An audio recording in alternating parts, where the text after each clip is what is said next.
AAE teachers, I'm going to take a second to walk you through the new, updated, revised, and simplified secondary intervention team referral process.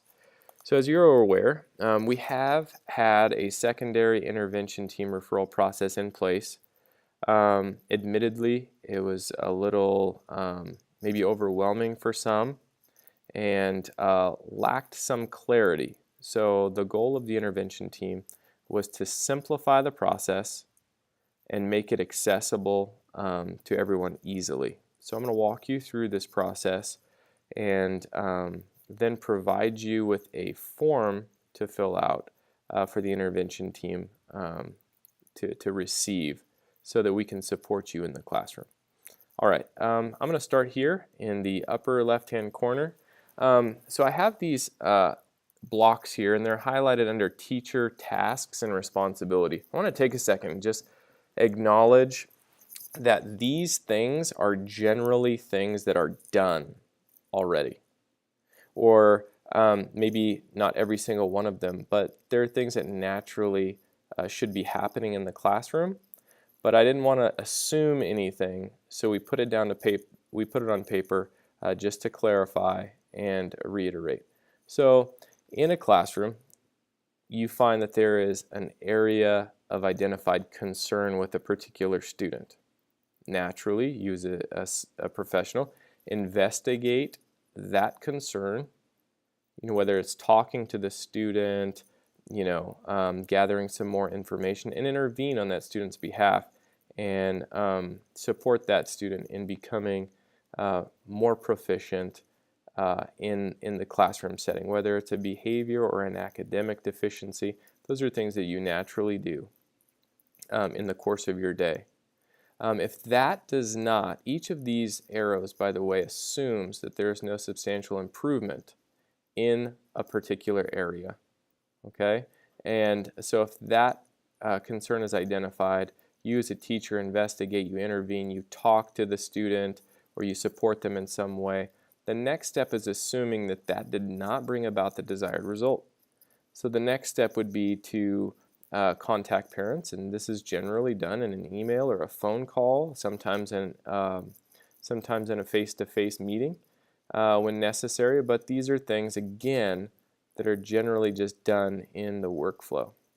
Assuming that you have tried to support the student individually, you've reached out to the parent to no avail, and that concern is still a significant concern, you naturally reach out to your colleagues, sometimes even informally over lunch or whatnot.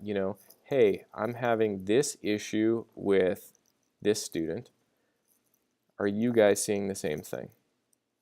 What are you doing that is effective, or what are you doing that is ineffective? And you're collaborating about that and coming up with ideas on how to better address the concern. So again, that stuff naturally happens on occasion. Naturally happens from time to time as issues arise. So let's just say that does happen. You kind of get a plan in place and you implement some new strategies and whatnot, and that still does not bring the desired result. Well, then at that point, I would ask that you take 5 minutes or so and just submit an intervention team referral form. I'm going to create a link for you to click on. There will be one in this email. In addition to this video, I'm going to throw a link on there so that you can click it. It's a few questions just to give the intervention team some insight. And then after we get that insight, we can have more informed discussions and make more informed decisions. So after you hit submit, and that form goes to the intervention team now, the intervention team again meets bi-weekly, and you will in essence be assigned a case manager, if you will. And that case manager will reach out to you, the person that submitted that referral form. So some more digging may be necessary.